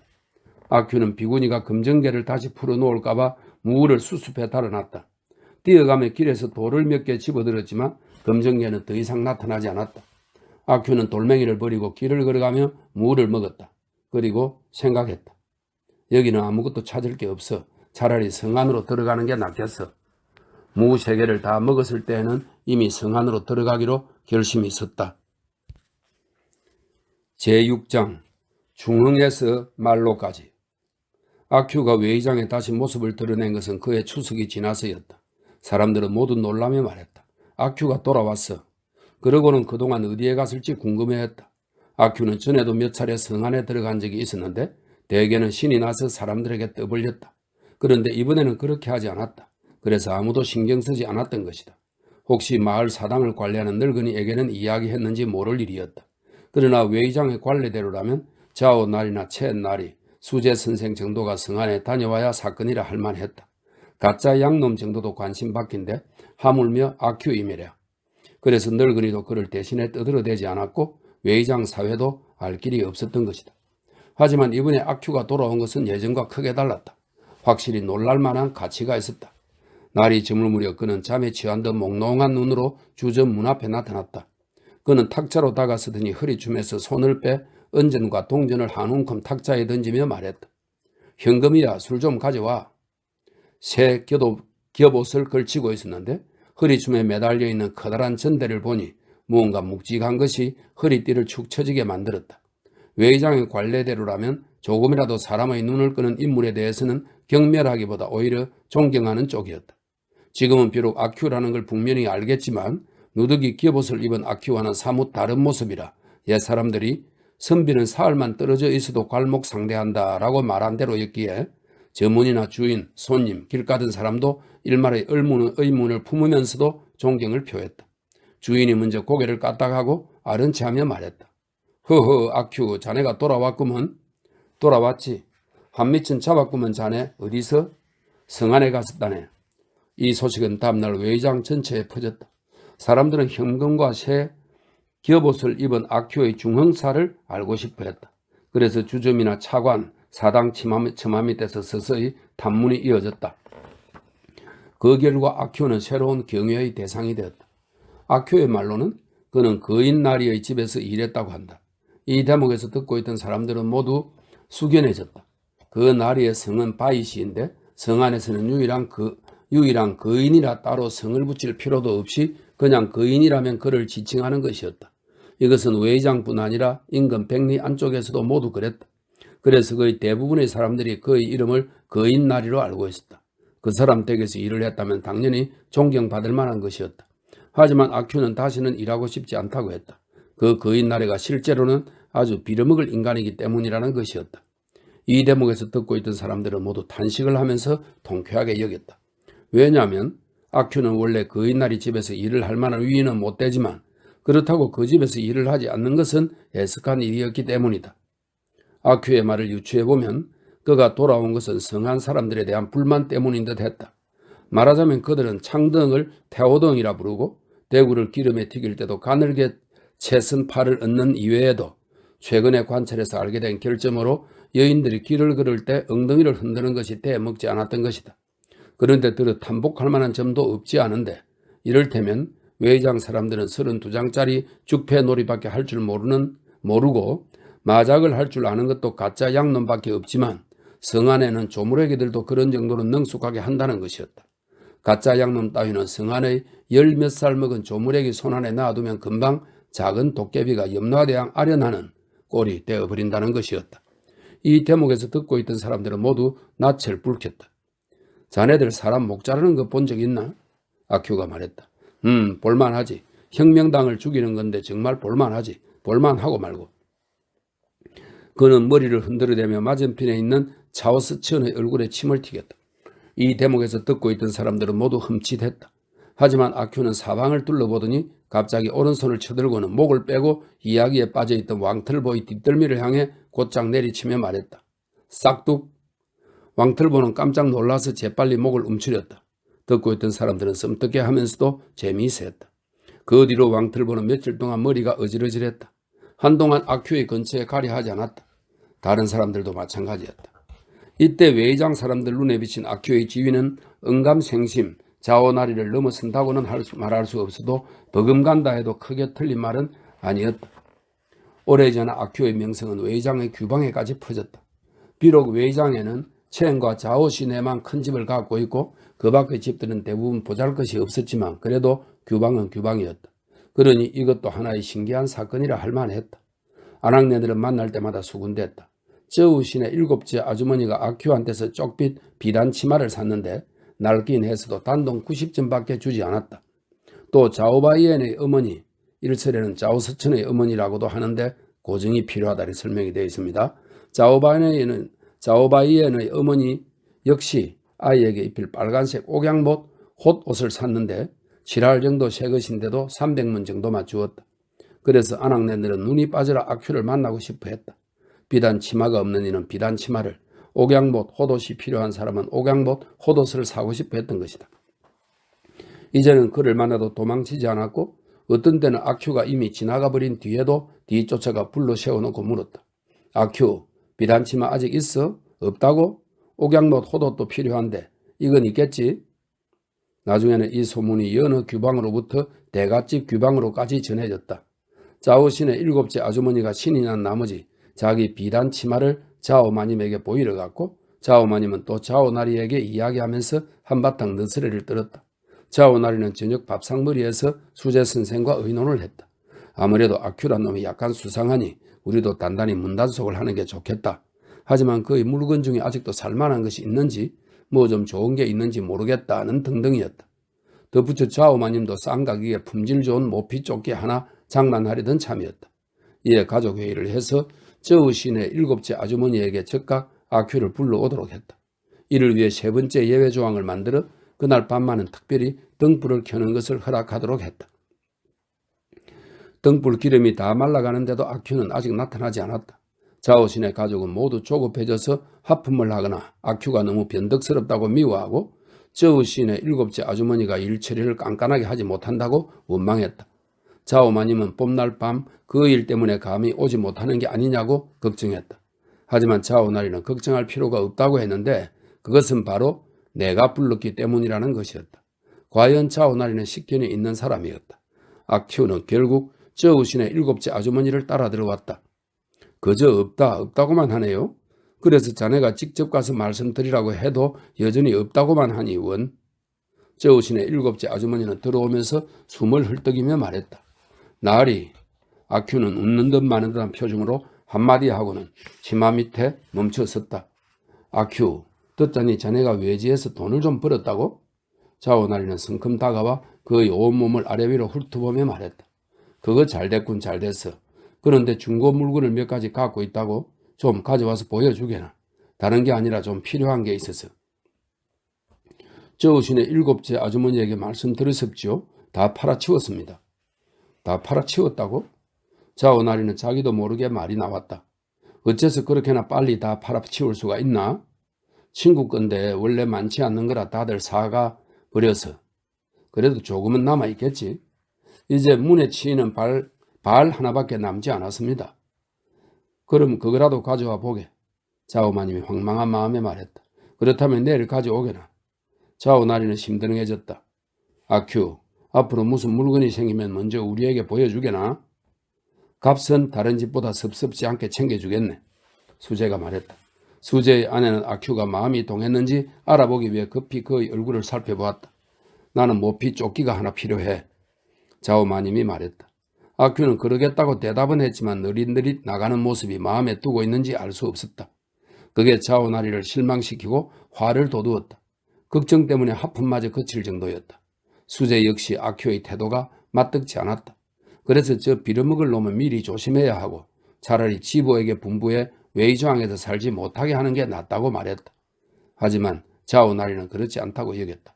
그렇게 하면 원망을 살 뿐 아니라 매도 자기 둥지 옆의 먹이는 먹지 않는다는 게 이 바닥 생리이거늘 이 마을은 오히려 걱정할 필요가 없고 그저 밤에 문단속만 단단히 하면 된다고 했다. 수재는 부친의 가르침을 듣고 과연 그렇다 여기에 즉각 아큐를 축출하자는 제의를 철회했다. 그리고 저우신의 7째 아주머니에게는 이 일을 절대 다른 사람에게 발설하지 말라고 신신당부했다. 하지만 그 다음날 저우신의 7째 아주머니는 쪽빛 치마를 검정색으로 물들이러 나간 김에 아큐가 의심 가는 데가 있다는 말을 퍼뜨리고 다녔다. 그러나 수재가 그를 축출하라 한다는 말은 확실히 하지 않았다. 하지만 아큐는 이미 몹시 불리해졌다. 우선 지보가 찾아와 그의 문에 치는 발을 가져가 버렸다. 아큐는 자오 마님에게 보여주어야 한다고 말했지만 지보는 돌려주지 않았을 뿐 아니라 매달 효도비를 내라고 멋대로 정해버렸다. 다음으로 그에 대한 마을 사람들의 경외감도 달라졌다. 감히 멋대로 굴지는 못했지만 무언가 그를 멀리하고 피하려는 기색이 역력했다. 그런 기색은 이전에 그가 와서 싹둑했던 때와는 또 다르게 경이원지하는 요소가 섞여 있었다. 다만 할 일 없는 무리만이 여전히 시시콜콜하게 아큐의 내막을 탐문하려 했다. 아큐 역시 거리낌 없이 거드름을 피우며 자기 경험을 말해주었다. 이로부터 그들은 그가 졸개에 지나지 않는다는 것을 알게 되었다. 아큐는 담장을 넘거나 굴 속으로 들어갈 수 없어 그저 굴 밖에 서서 물건을 건네받았을 뿐이었다. 어느 날 밤 그가 구름이 하나를 건네받은 뒤 두목이 다시 들어가자마자 안에서 큰 소란이 일어났다. 그는 재빨리 도망쳐 밤을 도와 성을 빠져나온 뒤 외의장으로 도망쳐온 것이었다. 그러고는 감히 다시 가지 못했다. 하지만 이 이야기 때문에 아큐는 더 불리해졌다. 마을 사람들의 아큐에 대한 경이원지는 본래 원한을 살까봐 두려워했는데 그가 감히 다시는 도둑질을 할 엄두를 못 내는 좀도둑에 불과하다는 것을 누가 알았겠는가. 이거야말로 이 또한 두려워할 것이 못되느니라 인 셈이다. 제7장 혁명. 선통 3년 9월 14일 즉 아큐가 전대를 자오바이엔에게 팔아버린 바로 그날 한밤중에 커다란 오봉선 한 척이 자오나리의 집에 있는 강 기슭에 닿았다. 이 배가 어둠 속에서 다가왔을 때는 마을 사람들이 깊이 잠들어 있어서 아무도 몰랐지만 배가 떠날 무렵에는 날이 밝아서 몇 사람이 목격했다. 이리지 수소문한 결과 그것이 거인나리의 배라는 사실을 알게 되었다. 이 배는 외장에 큰 불안을 실어다 주었다. 정오가 못되어 마을의 인심도 술렁였다. 배의 임무에 대해서 자오시 댁에서는 비밀에 붙이고 있었다. 하지만 찻집이나 선술집에서는 모두 혁명당이 성안으로 들어오려 해서 거인나리가 우리 마을로 피난을 온 것이라는 소문이 돌았다. 단지 쩌우신의 7째 아주머니만은 그렇지 않다면서 거인나리가 낡은 옷상자 몇 개를 맡아달라고 보냈는데 자오나리가 되돌려 보낸 것이라고 했다. 사실 거인나리와 자오 수제는 평소 사이가 좋지 않았으니 환란을 함께 할 정분이 애당초 없었던 것이다. 하물며 쩌우신의 7째 아주머니는 자오시댁과 이웃이니 보고 듣는 것이 사실에 가까울 것이었다. 그러니 아마도 그녀의 말이 옳을 것이다. 하지만 소문은 더 커져만 갔다. 일설에는 거인나리가 직접 온 것은 아니나 장문의 서신을 보내 자오시 댁과는 먼 친척이 된다고 늘어놓았다느니 자오나리가 배알이 틀렸지만 자기로서는 손해될 게 없다 여겨 상자를 맡아두었다가 지금은 마님의 침상 밑에 처박아 두었다느니 하는 말들이 돌았다. 혁명당에 대해서는 어떤 이가 다음과 같이 말했다. 그들은 그날 밤 성에 들어왔는데 모두 하얀 투구에 하얀 갑옷을 입은 것이 명의 마지막 황제인 숭정제를 기리는 소복을 입은 것이라고 했다. 이 부분에 대한 설명이 있는데요. 숭정은 명사종 주유계의 연호이다 이렇게 되어 있고 작품에는 숭정으로 표기되어 있는데 이것은 잘못이다 이런 설명이 되어 있습니다. 명이 청에 망한 뒤 청왕조의 통치에 반항하는 세력 가운데 반청, 복명을 구호로 내세운 이들이 많았다. 그래서 당시 신의 혁명이 일어나자 이것을 숭정 황제의 복수라 여겼던 이들이 상당수 있었다. 이런 설명이 있네요. 아큐의 귀에도 혁명당이라는 말이 진작부터 들려왔다. 금년에는 또 직접 혁명당을 죽이는 걸 본 적도 있었다. 하지만 그는 어디서든 생각인지는 몰라도 혁명당은 반란이고 반란은 그에게 고난이 되므로 줄곧 이를 뼈에 사무치게 정화하고 있었다. 그런데 뜻밖에도 임금 백리에 걸쳐 이름이 뜨르르한 거인나리도 저렇듯 두려워한다니 그로서는 신명이 나지 않을 수 없었다. 게다가 외의장의 일부 이 눈꼴 사나운 것들이 허둥대는 꼴은 아큐를 더욱 유쾌하게 만들었다. 혁명이란 것도 괜찮구나. 아큐는 생각했다. 이 빌어먹을 운명을 혁파하자. 미운 놈들, 한스러운 것들. 나도 혁명당에 들어가야지. 더욱이 근래에 아큐는 용돈이 궁했던지라 약간의 불평불만이 있었을 터였다. 여기에 더하 공복에 낫수를 2장 걸치고 나니 취기가 더 빨리 올랐다. 아큐는 이런 생각을 하며 걷다 보니 기분이 하늘하늘 들떴다. 갑자기 자신이 혁명당인 듯 느껴졌고 외의장 사람들은 모두 그의 포로가 된 듯 했다. 그는 득이만만해서 참지 못하고 큰 소리를 내질렀다. 반란이다 반란이야. 외의장 사람들은 두려운 눈빛으로 그를 바라보았다. 저 가련한 눈빛은 아큐가 일찍이 보지 못했던 것이었다. 그걸 보자 온 유월의 얼음물을 들이킨 듯 시원했다. 그는 더 신이 나서 걸으며 외쳤다. 자, 갖고 싶은 것은 모두 내 것, 마음에 드는 여자도 내 것. 두둥 땅땅. 후회해도 소용없어. 취해서 잘못 쳤구나. 정간의 아우를. 후회해도 소용없어. 아이 아이 아. 두둥 땅땅 둥 따따땅. 쇠 채찍을 움켜쥐고 너를 후려치리라. 좌우시댁의 남자 2명과 진짜 일가 친척 2명이 마침 대문 앞에서 혁명을 논하고 있었다. 아큐는 그것을 보지 못하고 머리를 쳐들고 노래를 부르며 지나갔다. 두둥. 큐 선생. 좌우나리가 잔뜩 겁먹은 듯 작은 소리로 불렀다. 땅땅. 아큐는 자기 이름에 무슨 선생자가 붙을 거라고는 생각도 못했으므로 자기와는 상관없는 말이라 여겨 그저 노래를 불렀다. 둥땅 두둥 땅땅. 큐 선생. 후회해도 소용없어. 아큐. 수재가 직접 그 이름을 불렀다. 아큐는 그제야 멈춰서서 고개를 외로 꼬며 물었다. 뭐요? 큐 선생 요즘. 좌우나리는 오히려 말을 못 이었다. 요즘 돈 좀 벌었나? 돈 벌었냐고? 그럼요. 갖고 싶은 것은 모두 내 것. 아, 큐 형. 우리 같은 가난맹이 동무들은 별일 없겠지? 좌우바이에는 조심스레 말했는데 혁명당의 말투를 흉내내리는 듯 했다. 가난뱅이 동무라고? 당신은 나보다 돈이 많아. 아큐는 이렇게 말하고는 가버렸다. 모두 망년자시라야 아무런 말도 못했다. 좌우나리 부자는 집에 돌아가 저녁낮을 등불을 켤 때까지 의논했다. 좌우바이에는 집에 돌아가 허리 줌에서 전대를 풀어 아내에게 건네며 고리장 밑에 감추어두라고 했다.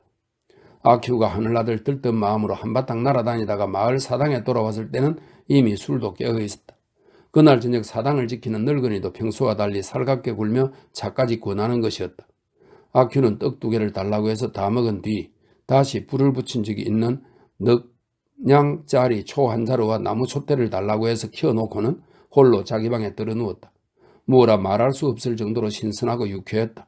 촛불은 정을 대보름 밤처럼 환하게 밝았고 덩달아 그 역시 상상의 나래를 펼쳐나갔다. 반란? 재미있군. 흰 투구에 긴 갑옷을 입은 혁명당 무리가 쳐들어온단 말이지? 저마다 청룡도에 쇠채찍, 폭탄, 철포에 양날이 있는 삼지도 갈고리 창을 들고서 사당을 지나가며 소리친다. 아큐, 같이 가세, 같이 가. 그리고 함께 가는 거야. 이때 외의장의 눈꼴 사나운 것들은 가소로운 존재가 되어 무릎을 꿇고 소리친다. 아큐, 살려주게. 누가 들어주기나 한데? 첫 번째로 죽이려면 샤오하고 좌우나리야. 그리고 수제놈도. 그리고 가짜 양놈. 몇 놈이나 남겨둘까? 왕틀보는 원래 남겨둬도 괜찮지만 안 돼. 물건들은 바로 쳐들어가서 상자를 연다. 말꾼 모양 은자의 은화, 옥양못 호돛, 수제 마누라의 닝보식 침상은 일단 사당으로 가져와야지. 그 밖에 최은신의 탁자와 의자를 갖다 놓고 아니면 좌우신의 걸 쓰는 것도 괜찮지. 나는 손 하나 까딱 않고 샤오에게 운반을 시킨다. 빨리 날라. 빨리 나르지 않으면 귀싸대기를 올려붙인다. 좌우서천의 누이는 너무 못생겼어. 저우신의 7째 아주머니 딸은 아직 몇 년은 두고 봐야 해. 가짜 양놈 마누라는 변발 없는 놈하고 동침을 했으니 좋은 물건을 못 대. 수제 마누라는 눈덩이에 흉터가 있고 우시 어멈은 오랫동안 못 봤군. 어디 갔을까? 그런데 애석하게도 발이 너무 커. 아큐는 상상의 나래를 충분히 펴기도 전에 이미 코를 골았다.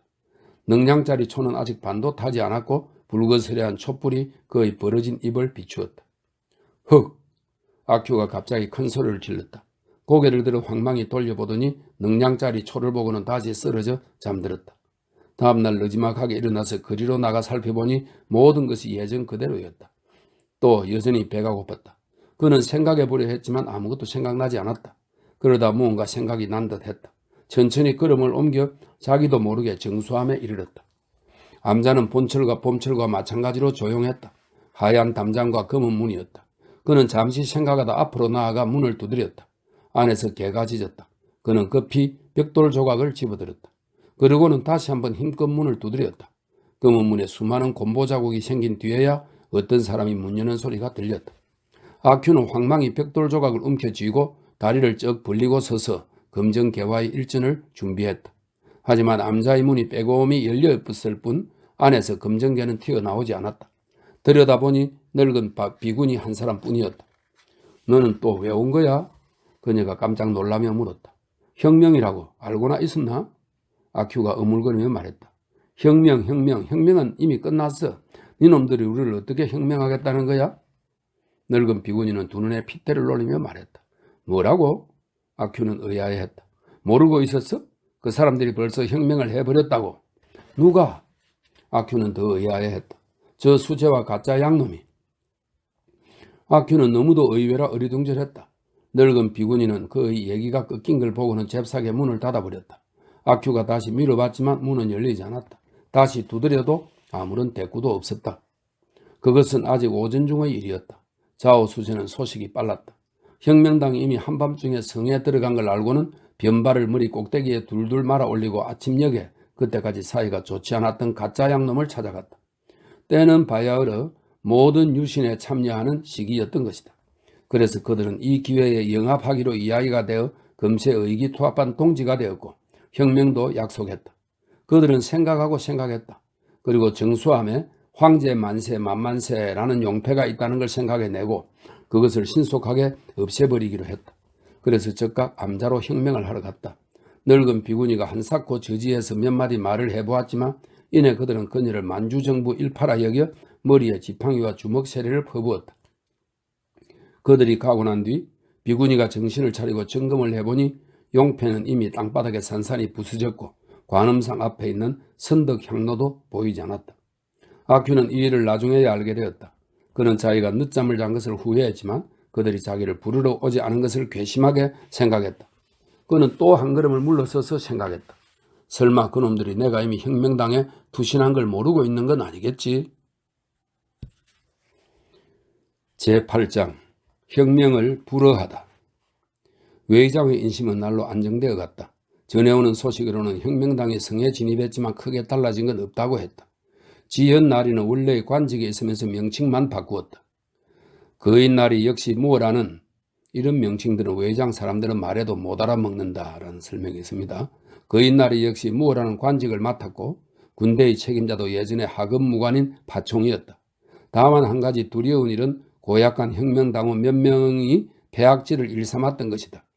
그 다음 날부터 변발을 자르기 시작했는데 이웃 마을의 뱃사공 치지인이 첫 번째로 걸려 사람 꼴이 아니게 되었다. 하지만 이건 오히려 큰 공포로 할 일은 아니었다. 왜냐하면 외장 사람들은 본래 성에 갈 일이 드물었고 어쩌다 갈 일이 있더라도 즉각 계획을 변경하면 그런 위험에 맞닥뜨릴 일이 없었던 것이다. 아큐도 원래는 성에 가서 친구를 찾아볼 생각이었으나 그 소식을 듣고는 그 계획을 작파해버렸다. 그렇다고 외장에 계획이 없었다고 말할 수도 없었다. 며칠 뒤 변발을 정수리에 둘둘 말아 올린 자들이 점차 늘어났다. 앞서 말한 대로 그 선구자는 당연히 수재 선생이었다. 그 다음은 짜오스천과 자오바이엔이었고 나중에는 아큐도 그렇게 했다. 만약 여름이었다면 사람들이 변발을 정수리에 말아 올리거나 묶는 것은 그리 기이할 것도 없는 일이었겠지만 지금은 늦가을이니 음동설안에 삼배옷을 걸치는 시기라 변발을 말아 올리는 것은 크나큰 결단을 내린 것이라 말하지 않을 수 없었다. 그러니 외의장 역시 개혁과 무관하다고 말할 수 없는 것이다. 자오서천이 뒤통수를 휑하니 비우고 걸어오자 사람들은 큰 소리로 떠들어댔다. 허허, 혁명당이 오시는구먼. 아큐는 그 이야기를 듣고 몹시 부러웠다. 그는 수재가 변발을 말아 올렸다는 대단한 소식을 이미 알고 있었지만 자기도 그렇게 할 수 있을 거라는 생각은 못했던 터였다. 그런데 지금 자오서천이 그렇게 한 걸 보고 자기도 따라할 엄두가 나서 실행에 옮기기로 결심했다. 그는 대젓가락으로 변발을 정수리에 말아 올리고 한참을 머뭇거렸다. 그러고는 대담하게 걸어갔다. 그가 거리를 걷고 있는데 사람들이 그를 보고도 아무 말도 하지 않았다. 아큐는 처음에는 불쾌했고 나중에는 몹시 불만스러웠다. 최근에 그는 걸핏하면 성질을 부렸다. 사실 그의 생활은 반란 이전에 비하면 그다지 고생스럽지 않았다. 사람들은 그에게 공손하게 대했고 상점에서도 현금을 요구하지 않았다. 하지만 아큐 자신은 크게 실망한 듯 느껴졌다. 기왕에 혁명을 한 거라면 이 정도였으면 안 된다는 것이었다. 하물며 어쩌다 샤오를 보고 나서는 복장이 터질 지경이었다. 샤오 역시 변발을 정수리에 말아 올렸던 것이다. 게다가 아무렇지도 않게 대젓가락을 사용했음에라. 아큐는 설마 그 역시 이렇게 하리라는 것은 생각지도 못했고 결단코 그렇게 하게 할 수도 없는 노릇이었다. 샤오란 놈이 어디서 굴러먹던 개뼈딱이라 말이냐. 그는 즉각 그를 휘어잡고 그의 대젓가락을 부러뜨려 변발을 풀어 헤치고 싶었다. 그리고 귀싸대기를 몇 대 갈겨줌으로써 분수도 모르고 혁명당 노릇을 한 죄를 다스려주고 싶었다. 하지만 그는 결국 한번 봐주기로 했다. 그저 노래보며 침을 뱉었다. 요 며칠 사이 성에 다녀온 사람은 가짜 양놈밖에 없었다. 자오 수세도 원래 상자를 맡아준 걸 믿고 직접 그의 나리를 방문하고 싶었지만 변발이 잘리는 위험 때문에 그만두었다. 대신 지극히 정중한 편지 한 통을 쓴 뒤 가짜 양놈에게 성 안에 가지고 가서 자기가 자유당에 입당할 수 있게 해달라고 부탁했다. 가짜 양놈은 돌아와서는 은화 사원을 내놓으라고 했다. 그로부터 수세는 복숭아 모양의 은배지를 저고리 옷깃에 달고 다녔다. 외의장 사람들은 모두 놀라 탐복했다. 그건 시유당의 휘장으로, 이 시유당이라고 하는 것은 중국어로 자유당과 발음이 비슷하다고 그러네요. 루시는 아큐 정제를 쓰게 된 연유에서 다음과 같이 말했다. 그래서 다른 하나는 시유당인데 이는 음력하는 것이 나았다. 왜냐하면 원래 자유당인데 시골 사람들이 알아듣지 못할까 봐 그들이 이해할 수 있는 시유당으로 바꾸었기 때문이다. 네. 그건 시유당의 휘장으로 한림에 해당한다는 것이었다. 자오나리는 이 때문에 그드름을 피웠는데 자식놈이 수제가 되었을 때보다 훨씬 더했다. 그래야 눈에 뵈는 게 없었고 아큐를 보아도 그들도 보지 않았다. 아큐는 마음이 편치 않았다. 시시각각 자기가 뒤처지고 있다고 느끼던 차에 은복숭아 배지 이야기를 듣고 자기가 뒤처지고 있는 이유를 깨닫게 되었다. 혁명을 하려면 단지 투신했다는 말만 해서는 안 된다. 변발을 말아 올리는 것만으로도 안 된다. 중요한 건 혁명당과 인연을 맺어야 한다. 그가 평생 알고 지냈던 혁명당은 둘뿐이었는데 성안의 한 사람은 이미 싹둑 죽고 말았다. 지금은 가짜 양놈 하나만 남아있었다. 그는 얼른 가짜 양놈과 상의하는 수밖에 다른 길은 없었다. 최은신의 대문은 마침 열려 있었다. 아큐는 조심조심 고양이 걸음으로 들어갔다. 안으로 들어가서는 흠칫 놀랐다. 가짜 양놈이 마당 한가운데 서 있었다. 몸에는 새까만 양복이란 걸 걸치고 은 복숭아 배지를 달았는데 손에는 아큐가 이미 가르침을 받은 적이 있는 지팡이를 짚고 있었다. 한자 남짓자란 변발을 풀어 어깨까지 늘어뜨리고 봉두 남발을 한 모습이 류회 선인 같았다. 이 류회 선인이라는 것은 그 5대 때의 류하이찬을 가리킨다 이렇게 되어 있는데요. 풍란산에서 수도하여 신선이 되었다고 하는 민간에 유행하는 그의 화상은 일반적으로 긴 머리를 늘어뜨리고 이마는 단발로 덮여 있다. 이런 설명이 되어 있네요. 봉두 남발을 한 모습이 유해 스님과 같았다. 맞은편에 꼿꼿하게 서 있는 자오바이엔과 3명의 한량패는 그의 연설을 경청하고 있었다. 아큐는 조용히 다가가서 자오바이엔 뒤에 섰다. 말을 걸어보고 싶었지만 무슨 말을 해야 좋을지 몰랐다. 가짜 양놈이라 불러서는 안 될 일이었다. 양코배기도 적당치 않았다. 혁명당도 마찬가지였다. 양선생이라 불러야 마땅했다. 양선생은 오히려 그를 보지 못했다. 마침 눈을 희번덕거리며 연설에 빠져 있었기 때문이었다. 나는 성질이 급해. 우리가 만나면 이렇게 말해서 홍형, 우리 시작합시다. 하지만 그는 늘 노라고 말했지. 이건 서양말이라 너희들은 못 알아들어. 그렇지 않았다면 이미 성공했을 거야. 하지만 이거야말로 그가 일을 신중하게 하는 대목이지. 그는 몇 번이나 나에게 후베이로 와달라고 부탁했지만 나는 아직 답을 하지 않았어. 누가 그런 자그마한 현성에서 일하기를 원하겠나? 그런데 아큐는 그의 말이 약간 멈추기를 기다렸다가 마침내 어렵게 용기를 내서 입을 열었다. 하지만 무슨 이유 때문인지 양선생이라는 말은 하지 못했다. 이야기를 듣고 있던 네 사람도 놀라 그를 돌아보았다. 양선생도 비로소 그를 보고 말했다. 뭐야? 제가 나가. 저도 참여. 꺼지라고. 양선생은 상주 지팡이를 치켜들었다. 자오바이엔과 한량패도 모두 소리를 질렀다. 선생님께서 꺼지라시잖아. 말귀를 못 알아들어? 아큐는 손으로 머리를 가리고 자기도 모르는 사이 문 밖으로 달아났다. 양선생은 쫓아오지는 않았다. 아큐는 60여보 정도를 내달린 뒤에야 천천히 걸었다. 가슴 속에서 슬픔이 솟구쳤다. 양선생이 혁명을 허락하지 않으면 다른 길은 없었다. 이제부터 흰 투구에 흰 갑옷을 입은 사람이 그를 부르러 오는 일은 결코 기대할 수 없었다. 그가 품었던 포부와 지향, 희망, 앞날은 모두 사라져버렸다. 한량패가 소문을 내 샤오나 왕틀보 등의 무리에게 비웃음을 사는 일은 오히려 부차적인 일이었다. 이런 무료함은 이제껏 경험해보지 못했다. 그는 말아올린 변발도 아무 의미 없고 모멸스러운 느낌이 들었다. 이에 대한 분풀이로 즉시 변발을 풀어버리고 싶었지만 결국 그렇게 하지는 못했다. 그는 한밤중까지 돌아다녔다. 외상술 2잔이 뱃속으로 들어가자 점점 기분이 좋아졌다. 흰 투구와 흰 갑옷의 파편들이 머릿속에 다시 나타났다. 하루는 여느 때처럼 밤늦도록 헤매고 다니다가 주전문이 닫힐 무렵에 사당으로 돌아왔다. 펑 우르르 갑자기 이상한 소리가 들렸다. 폭죽 소리는 아니었다. 아큐는 본래 시끌벅적하고 참견나는 것을 좋아했으므로 어둠 속으로 달려갔다. 앞쪽에서 발걸음 소리가 들리는 듯 했다. 그가 막 귀 기울이고 있는데 맞은편에서 또 한 사람이 도망쳐왔다. 아큐는 그걸 보고 재빨리 몸을 돌려 따라서 도망쳤다. 그 사람이 모퉁이를 돌면 아큐도 모퉁이를 돌고 그 사람이 멈추었으면 아큐도 멈추었었다. 그가 뒤를 돌아보았지만 아무것도 없었다. 그 사람은 바로 샤오였다. 뭐야? 아큐는 언짢아졌다. 자오 신의 집이 당했어. 샤오는 숨을 몰아쉬며 말했다. 아큐는 심장이 쿵쾅거렸다. 샤오는 말을 하자마자 가버렸다. 아큐는 두세 번 정도 도망치다 멈추고 도망치다 멈췄다.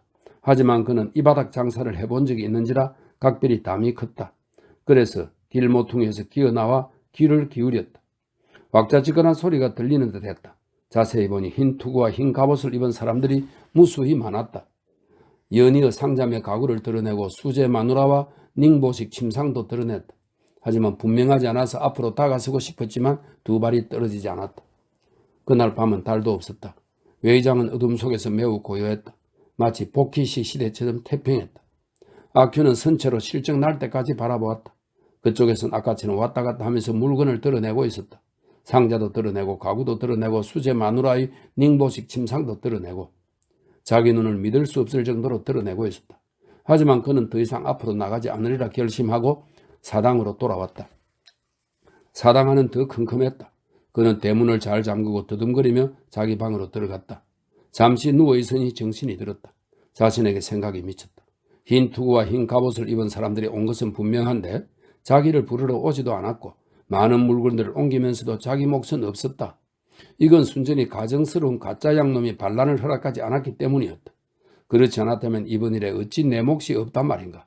아큐는 생각할수록 화가 났다. 나중에는 화를 참을 수 없어 세차게 고개를 끄덕였다. 나에게는 반란을 허락하지 않고 네 놈만 반란을 해? 빌어먹을 가짜 양놈. 좋아, 반란을 해보라고. 반란은 목이 잘리는 죄목이야. 내 어떻게든 고소해서 네 놈이 현에 잡혀가서 목이 달아나는 꼴을 봐야지. 온 집안이 다 목이 잘리는 거야. 싹둑싹둑. 제9장 대단은 자오신의 집이 틀린 뒤 외의장 사람들은 통쾌하면서도 두려웠다. 아큐 역시 통쾌하면서도 두려웠다. 하지만 나흘 뒤 아큐는 한밤중에 갑자기 붙잡혀서 현성으로 끌려갔다. 그때는 마침 캄캄한 밤이었다. 한 무리의 병사와 자경단, 경찰 그리고 5명의 정탐꾼이 몰래 외의장에 도착했다. 어둠을 틈타 마을 사당을 포위하고 문 앞에 기관총을 설치했다. 그러나 아큐는 뛰쳐나오지 않았다. 한참이 지나도 아무런 움직임이 없었다. 대장은 초조해졌다. 20냥의 현상금을 걸자 비로소 2명의 자경단원의 위험을 무릅쓰고 담장을 넘었다. 안팎으로 합세하여 일시에 밀고 들어가 아큐를 끌어냈다. 사당 밖의 기관총 부근에 끌려와서야 그는 정신이 조금 돌아왔다. 현성에 도착했을 때는 벌써 정오였다. 아큐는 자신이 낡은 관청문으로 끌려 들어가 대여섯 번을 돌아 조그만 방에 처박혔다는 것을 알았다. 그가 비틀거리는 순간 통나무로 짠 문이 그의 발꿈치를 따라오듯 덜컥 잠겼다. 통나무 문 이외의 나머지 3면은 모두 벽이었다. 자세히 보니 방 귀퉁이에 2사람이 더 있었다. 아큐는 조금 불안했지만 오히려 그다지 불편하지는 않았다. 사당의 침실도 이 방보다 더 밝지는 않았기 때문이다. 그 2사람도 시골 사람들이 모양인데 차츰 그와 말을 섞기 시작했다. 한 사람은 할아버지의 대에 밀린 묵은 소장료 때문에 그인 나라에서 고발당한 것이었다. 또 한 사람은 무슨 일 때문인지 모른다고 했다. 그들은 아큐에게 물었다. 아큐는 대수롭지 않은 듯 대답했다. 반란을 좀 했지. 아큐는 오후에 통나무 문 밖으로 끌려나갔다. 대층에 들어가니 위쪽에 까까머리 늙은이가 앉아있었다. 아큐는 그가 중이 아닌지 의심했지만 아래쪽에는 병사들이 늘어서 있고 양쪽에는 10여 명의 긴 두루마기를 입은 사람들이 서 있는 게 보였다. 늙은이처럼 까까머리인 이도 있었고 가짜 양놈처럼 한자 남짓한 머리를 덩 뒤로 늘어뜨린 이도 있었는데 하나같이 흠상궂은 얼굴로 아큐를 노려보았다. 아큐는 이 사람에게 무슨 매력이 있을 거라는 사실을 알았다. 그 즉시 자연스럽게 무릎 관절이 풀려 그 자리에 꿇어앉았다. 일어서 꿇어앉으면 안 돼. 긴 두루마기를 입은 인물들이 모두 호통을 쳤다. 아큐는 그 말을 알아들었지만 도저히 서 있을 수 없어 자기 몸을 못 가누고 무너져 내려 끝내 꿇어앉고 말았다. 노예 근성. 긴 두루마기를 입은 인물이 다시 경멸하듯 말했지만 일어서라는 말은 하지 않았다. 네 놈이 사실대로만 말한다면 고생은 면할 게다. 나는 이미 알고 있다. 다 불면 너를 풀어주마. 깎아머리 늙은이는 아큐의 얼굴을 빤히 쳐다보며 차분하면서도 분명하게 말했다. 부르라. 긴 두루마기를 입은 인물도 큰 소리로 말했다. 저는 원래 혁명당에 들어가려고. 아큐는 잠시 어물어물 생각하다가 비로소 두덩거리며 말했다. 그렇다면 왜 오지 않았느냐? 늙은이가 부드럽게 물었다. 가짜 양놈이 허락하지 않아서. 흩은 소리. 이제 그렇게 말해도 이미 늦었어. 지금 너의 패거리는 어디에 있느냐? 무슨? 그날 밤 좌우시댁을 튼 놈들 말이야. 그 사람들은 저를 부르러 오지 않았습니다. 자기네들끼리 가져가 버렸습니다요. 아큐는 이에 생각이 미치자 화가 났다. 어디로 달아났지? 말하면 풀어준다. 늙은이는 더 부드러워졌다. 저는 모릅니다. 그 사람들이 저를 부르러 오지 않아서. 늙은이가 눈짓을 하자 아큐는 다시 통나무 문 안으로 끌려 들어갔다. 두 번째로 통나무 문에서 끌려 나온 것은 다음 날 오전이었다. 대청의 정경은 모두 어제와 같았다. 위쪽에는 여전히 깎아머리 늙은이가 앉았고 아큐도 여전히 꿇어앉았다. 늙은이가 부드럽게 물었다. 무슨 할 말이라도 있느냐? 아큐는 잠시 생각해 보았지만 할 말이 없어서 바로 대답했다. 없습니다요. 그러자 긴 두루마기를 입은 인물이 종이 한 장을 가져와서는 아큐의 면전에 붓을 내밀어 그의 손에 쥐어주었다. 그 순간 아큐는 몹시 놀라 거의 혼비백산할 지경이었다. 그의 손이 붓과 관계를 맺은 게 이번이 처음이었기 때문이다. 그가 어떻게 쥐어야 할지 몰라 하자 그 사람이 한 곳을 가리키며 서명을 하라고 했다. 저는 까막눈입니다요. 아큐는 붓을 움켜쥐고 황망해하며 부끄러운 듯 말했다. 그러면 내 멋대로 동그라미를 하나 그리도록 해라. 아큐는 동그라미를 그리려 했지만 붓을 잡은 손이 들들 떨렸다. 그러자 그 사람이 종이를 땅바닥에 펴주었다. 아큐는 엎드려서 젖먹던 힘을 다해 동그라미를 그렸다. 남들에게 웃음거리가 되지 않기 위해 동그랗게 그리려 했지만 밉살 맞은 붓은 무거운 데다 말을 듣지 않았다. 떨리는 손으로 출발선까지 왔을 때 붓이 바깥으로 삐치는 바람에 외시 모양이 되고 말았다. 아큐가 제대로 그리지 못한 것을 부끄러워하고 있는데 그 사람은 아랑곳하지 않고 종이와 붓을 가져가 버렸다. 여러 사람들이 그를 다시 통나무 문 안으로 밀어넣었다. 두 번째로 통나무 문 안에 들어가서도 그다지 걱정이 되지 않았다. 아큐는 생각했다. 사람이 한 세상 살다 보면 때로는 감옥에 들락거릴 일도 있을 것이고 때로는 종이 위에 동그라미를 그릴 일도 있는 법이다. 다만 동그라미를 동그랗게 그리지 못한 것이 지금까지 그가 살아온 길의 단 하나의 오점일 따름이었다. 하지만 곧 마음이 풀렸다. 그는 손자대가 되면 동그라미를 아주 동글게 잘 그릴 것이라고 생각했다. 그는 곧 잠이 들었다. 그러나 그날 밤 거인나리는 도리어 잠을 이룰 수 없었다. 그는 부대장과 심기가 틀어졌던 것이다. 거인나리는 작물을 찾는 게 제일 급한 일이라고 주장했던 반면에 부대장은 본때를 보여주는 게 급선무라고 주장했다. 부대장은 요즘 들어 거인나리를 그다지 안중에 두지 않고 있었기에 책상을 두드리고 의자를 걷어차며 말했다. 일벌백계라고요. 이보시오. 내가 혁명당이 된 지 20일도 채 안 됐는데 약탈 사건이 10여 건이 넘었지만 모두 해결이 되고 있지 않으니 내 체면이 뭐가 되겠소? 기껏 해결을 해놓으니 당신은 또 엄한 소리를 해대니 안 되겠소? 이건 내 관할이요. 거인나리는 궁지에 몰려 급박에서나 꿋꿋하게 자기 주장을 펼쳤다. 만약 작물을 찾지 않으면 즉각 민정에 협조하는 직무를 사임하겠다고. 하지만 부대장은 도리어 이렇게 말했다. 마음대로 하시구려. 그래서 거인나리는 그날 밤 잠을 이루지 못했던 것이다. 그러나 다행히 그 다음날 사임은 하지 않았다. 아큐가 세 번째로 통나무 문에서 끌려 나온 것은 거인나리가 잠을 이루지 못한 그 밤의 다음날 오전이었다. 그가 대층에 이르자 위쪽에는 여전히 깎아머리 늙은이가 그대로 앉아 있었다. 아큐 역시 하던 대로 꿇어앉았다. 늙은이가 매우 부드럽게 물었다. 무슨 할 말이라도 있느냐? 아큐는 생각해 보았지만 할 말이 없어서 곧 대답했다. 없습니다요. 긴 두루마기를 입은 이들과 짧은 옷을 입은 사람들이 갑자기 그에게 검은 글씨가 쓰여있는 하얀 조끼를 입혔다. 아큐는 기분이 몹시 상했다. 이렇게 하니 상복을 입은 것 같고 상복을 입는다는 것은 재수가 없는 일이었기 때문이었다. 이와 동시에 그의 두 손이 뒤로 포박을 당했고 관청문 밖으로 끌려나갔다. 아큐는 포장이 없는 수레에 태워졌다. 짧은 옷을 입은 몇 사람이 그와 한자리에 앉았다. 수레는 즉시 움직였다. 앞에는 총을 맨 병사들과 자경 단원들이 있었고 양쪽에는 입을 해 벌리고 있는 수많은 구경꾼들이 있었다. 뒤쪽이 어떤지는 아큐는 돌아보지 않았다. 하지만 갑자기 깨달았다. 이거 목 자르러 가는 거 아니야? 그는 일시 마음이 조급해져 눈앞이 캄캄하고 귓속이 멍해지면서 정신이 아득해졌다. 그러나 정신을 완전히 잃은 것은 아니었다. 때로는 조급해졌다가 때로는 오히려 태연해졌다. 사람이 한 세상 살아가다 보면 때로 목이 잘릴 수도 있다는 생각이 들었다. 그 와중에도 그는 길을 알아볼 수 있었다. 그래서 조금 의아했다. 왜 형장으로 가지 않는 거지? 그는 이게 거리를 돌아다니며 조리돌림하는 거라는 사실을 몰랐다. 설사 알았더라도 마찬가지였을 것이다. 그는 사람이 한 세상 살아가다 보면 어떤 때는 거리를 돌아다니며 조리돌림을 당할 수도 있을 거라고 여겼을 테니 그는 깨달았다. 이것은 형장으로 우회해서 가는 길이다. 이것은 틀림없이 싹둑 목을 잘리는 일이다. 그가 망연한 눈빛으로 좌우를 둘러보니 사람들이 개미떼 같이 따라왔다. 뜻밖에도 길가의 사람들 무리에서 우시 어멈을 발견했다. 아주 오랜만이었다. 그녀는 성 안에서 일하고 있었던 것이다. 아큐는 갑자기 기계가 없어 노래 몇 소절을 부르지 못하는 자신이 몹시 부끄러웠다. 생각이 회오리 바람처럼 뇌리에서 맴돌았다. 청상과부 성묘간에는 위풍당당함이 결여되었고 용호상박중의 후회한들 역시 너무 진부했다. 차라리 쇠 채찍을 움켜쥐고 너를 후려치리라가 제격이었다.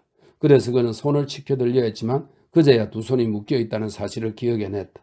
그래서 쇠 채찍을 움켜쥐고도 부르지 못했다. 20년이 지나 또 한 사람. 아큐는 황망한 가운데 스승없이 스스로 통달한 듯 한 번도 입 밖에 내보지 못한 말이 튀어나왔다. 잘한다. 군중 속에서 늑대의 울부짖음 같은 소리가 들려왔다. 수레는 쉼없이 앞으로 나아갔다. 아큐는 갈채 속에서 누나를 굴려 우시 어멈을 찾았다. 그녀는 그를 보지 않고 오히려 병사들이 메고 있는 총에 정신을 빼앗긴 듯 했다. 아큐는 갈채를 보내고 있는 사람들을 다시 바라보았다. 그 찰나의 순간에 생각이 다시 회오리 바람처럼 뇌리에 일었다.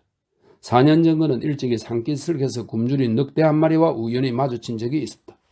늑대는 가깝지도 멀지도 않은 간격을 유지하며 영원히 그이들을 따르며 그의 고기를 먹으려 했다. 그는 그때 무서워서 거의 죽을 뻔했다. 다행히 손에 도끼 한 자루를 들고 있어 그것의 의지에 담력을 키워 간신히 외의장까지 왔다. 그러나 그 늑대의 눈은 영원히 기억에 남았다. 흉측하면서도 겁을 먹은 듯 도깨비 불처럼 번뜩이는 그 두 눈빛이 멀리서도 그의 살가죽을 꿰뚫을 듯했다. 그런데 이번에 그는 이제껏 보지 못했던 더 무서운 눈을 다시 보고야 말았다. 그것은 둔하면서도 예리해서 그의 말을 이미 씹어먹었을 뿐 아니라 그의 살가죽 이외의 것들을 씹어먹으려 했다. 영원히 멀지도 가깝지도 않게 그를 따라오며 그 눈알들이 한데 뭉쳐지나 싶더니 거기서 벌써 그의 영혼을 물어뜯었다. 사람 살려. 하지만 아큐는 입을 열 수 없었다. 그는 이미 눈앞이 캄캄해지고 귓속이 멍해지더니 온몸이 먼지같이 흩어져 버린 듯한 느낌이 들었다. 당시의 사건으로 가장 큰 화를 입은 이는 오히려 그의 날이었다. 끝내 작물을 찾지 못해 온 집안이 울고불고 난리가 났기 때문이었다. 그 다음은 자오시댁이었다. 수재가 성 안으로 고소하러 갔다가 못된 혁명당에게 걸려 변발을 잘렸을 뿐 아니라 20냥의 포상금을 뜯겨 역시 온 집안이 울고불고 난리가 났다. 그날 이후로 그들은 모두 점점 망국의 신화 같은 기색을 띠었다. 여론으로 말하자면 외의장에서는 이의가 없었는데 당연하게도 모두 아큐가 나쁘다고 말했다. 총살을 당한 것이 그가 나쁘다는 증거였다. 나쁘지 않다면 총살을 당하는 데까지 가지 않았을 것 아닌가? 성안의 여론은 오히려 좋지 않았다. 그들은 대부분 만족스럽지 못했다. 총살은 목을 자르는 것만큼 보기 좋지 않았다. 무엇보다 어떻게 되어 먹었는지 그 웃기는 사형수라는 놈은 그렇게 오래도록 거리를 끌려다니면서도 끝내 노래 한 구절 뽑지 못했다. 그들은 공연히 헛걸음만 했던 것이다. 1921년 12월